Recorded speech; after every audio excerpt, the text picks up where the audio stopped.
Hey guys, what's up? It's Katy and I'm back with another Marvel Contest of Champions video, and today we are going to be going over another brief comic book history, and we're going to be doing it for Reed Richards, aka Mr. Fantastic, the lead member of the Fantastic Four. Now, Reed Richards was born in Central City, California to the scientific genius Nathaniel Richards, and Reed actually excelled in physics, mathematics, and mechanics at Empire State University, which is where he met Ben Grimm, aka The Thing.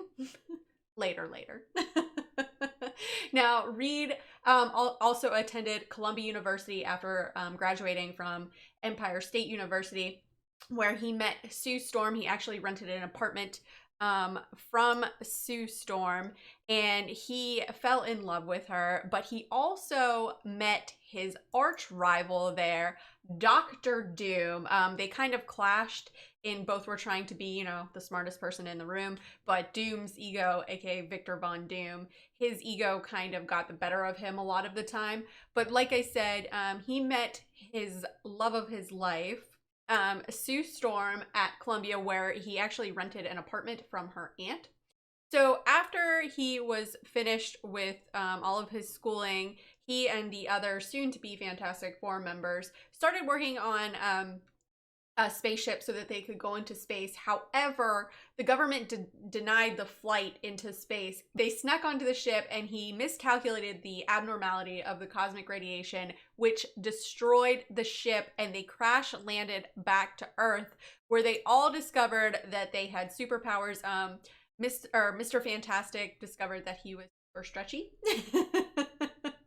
And so he adopted the name Mr. Fantastic, and the team became known as the Fantastic Four.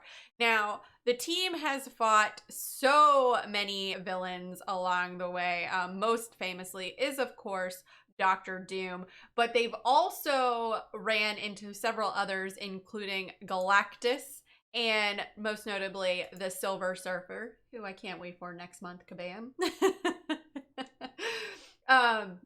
But following the encounter with Galactus and the Silver Surfer, Mr. Fantastic opened up a portal to the negative zone. And in doing so, you guys guessed it, that's right, who did they encounter? This guy, Annihilus, where they battled Annihilus right before Franklin Richards was born. Now, obviously, Sue and Reed got married, and they had Franklin after the big Annihilus battle, but we won't go into all the details with Franklin because this is a Mr. Fantastic comic book overview. So now they also decided during the events of Civil War, Mr. Fantastic, he sided with Iron Man in favor of the Superhuman Registration Act. He thought it was a good idea, but he also allowed Black Panther to stay in the Baxter building for, you know, an extended period of time. And probably the most famous comic book story arc is that of Secret Wars.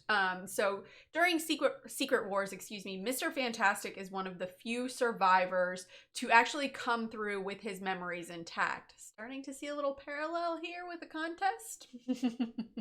Now, Mr. Fantastic discovers that the new battle world is actually ruled by his rival, Dr. Doom, who has absorbed the powers of various Beyonders and Molecule Man to become a virtual god. Now, eventually, Mr. Fantastic, he does challenge Dr. Doom, and, you know, they have a big fight, and he does deprive Doom of his powers and restores the battle world back to how it should be.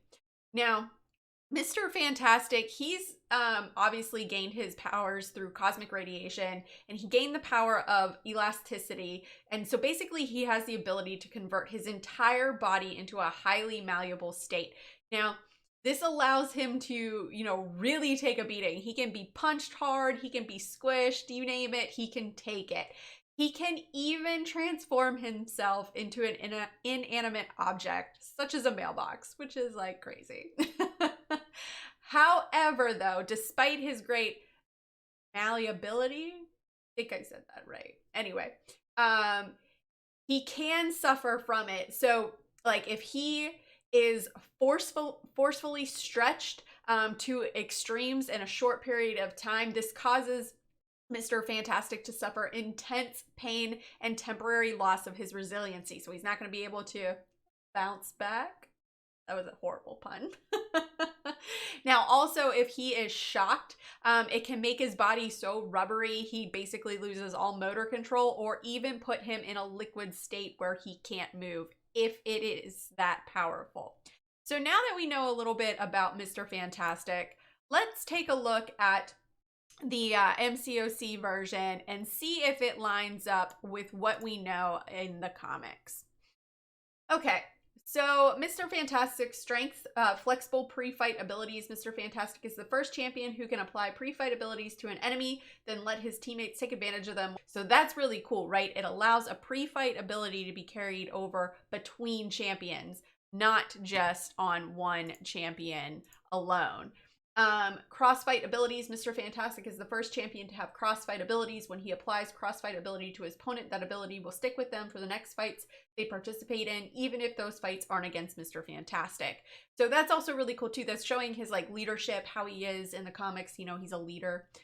Full team synergy. Similar to Cap Infinity War, Mr. Fantastic has synergies that benefit his entire team depending on their class. So again, showing off the leadership abilities. I'm liking this so far. Weaknesses. Yeah, so if you bring in a true accuracy, true strike, he's not going to be able to evade. Debuff shrugging. Almost all of Mr. Fantastic abilities are dependent on him building up debuffs on the opponent. He'll struggle to do much of anything if his opponent is shrugging off all of his debuffs. So, you know, Crossbones can shrug, so that's probably not good. Domino, she's great at shrugging. Aegon, Agent Venom, anyone's with tenacity are really going to cause Mr. Fantastic to struggle. All right, passive abilities. Physical and energy resistance increased. 5% chance to evade for each non-damaging debuff on either champion. Does not trigger during a well-timed block. Prepared for anything. Pre-fight debuffs. Max 3 each. Petrify the opponent, reducing the effectiveness of their regeneration and power gain effects by 30%.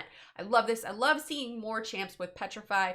You know, Cap Infinity War, he has it with a tech champ. She-Hulk has it off of her special too. So I love this. It's not only just like, hey, bring in Void for that Petrify. So these pre-fight abilities seem pretty cool. Okay, opponent activates a special attack. When the opponent activates a special attack, place an indefinite careful study debuff on them for that special. A careful study debuff lowers the attack rating of each hit in the special attack by 25%. If Mr. Fantastic was struck by the last hit of the special attack, place one additional copy of the debuff. All copies of the debuff are purified when opponent activates a different special attack than the one that triggered the debuff. So basically, when you're fighting this guy, you don't want to activate your specials in the same order or the same special attack over and over again. You want to mix them up. But when you're fighting against someone as Mr. Fantastic, definitely have them throw that same special over and over. A crossfight ability. When the opponent has 3 copies of a careful study debuff, they are combined into a passive that lands for the rest of the fight and the next 5 fights the opponent participates in. Careful study passives count as 3 debuffs for Reed's other abilities. Each passive prevents future matching careful study debuffs. So it goes from fight to fight. So I love that it's carried over. That's awesome. Special attacks. If no pre-fight debuffs were selected, special attacks are unblockable. All right, special attack 1, aggressive hypothesis. When this attack is activated, 100% chance to place a taunt debuff and stagger debuff on the opponent, each for 9 seconds. I love champions that do stagger. Hood is my favorite out of the stagger champs. Sorry, Sim Supreme. All right, special attack 2, rigorous experimentation. When this attack is activated, re-trigger Mr. Fantastic's selected pre-fight debuffs once each. The last hit shocks the opponent, dealing energy damage over 5 seconds. So that's another cool one. We've seen his specials in the Uncollected. I do like them. They're not quite as goofy as the Invisible Woman, so they don't make me giggle as much. Special attack 3, thinking with portals. If the opponent has at least 1 debuff, gain a passive fury for 20 seconds, increasing attack rating by X for each debuff on the opponent. All right, so signature ability. This is what we would need to look at to see if he needs to be awakened or not. The smartest man in the battle realm. Mr. Fantastic's offensive power rate is increased by 40% for each careful study passive on the opponent. Mr. Fantastic gains an additional flat 20% chance to evade any unblockable attack. This increases by 3% every time the opponent starts an unblockable hit, capped at 50% for basic attacks. So I would definitely say that this guy needs to have the awakening. It's super beneficial. Always good to have that little extra chance into evade for anything unblockable for us that like to block with our faces. Synergy bonuses. Herbie. Unique 3-star and up with Thing, Human Torch, and Invisible Woman, obviously. Other synergy members, if at or below 20% health at the start of the fight, heal 10% of max health over 6 seconds. Otherwise, gain 60% of a bar of power over 6 seconds instead. I love this. This is great. This will be super helpful in questing. Get that health back up. So then we have the Fantastic Four, 4-star and up with Thing, Human Torch, and Invisible Woman. If all other champions in this synergy are present, Thing, whenever you would gain a rock stack, gain an additional one. Human Torch, Incinerate, and Nova Flame duration increased by 30%. Invisible Woman, invisibility only has a 15% chance to unpause during a well-timed block. And Mr. Fantastic, for each unique debuff on the opponent, take 4% of Mr. Fantastic's current attack rating as direct damage per second. So these two combined are amazing. This is a crazy good synergy with the if you have all of the Fantastic Four members, this is awesome. College Rivals with Dr. Doom. Mr. Fantastic gains 5% his max power each time a buff is nullified or its duration expires off the opponent. So this is great when you're going against heavily buffed champions like Venom. It seems like they are doing well in sticking to how he is in the comics and, you know, the whole Fantastic Four members as a team together, because if you have them, you definitely want to run them together for that synergy. But anyways, guys, that is it for the brief comic book history for Mr. Fantastic. Let me know in the comments below, are you going to be grinding for Mr. Fantastic? Did you pull him from an early access bundle? Do you want Mr. Fantastic? Did I miss anything? I know I missed a lot of stuff in the comic books, but it is just so vast. But anyways, guys, that's all that I got. Thanks everyone for watching. If you guys liked what you saw and you want to see more, please remember to like and subscribe, follow me on Instagram and Twitter, and hit me up in the Discord chat. Thanks, guys. Bye.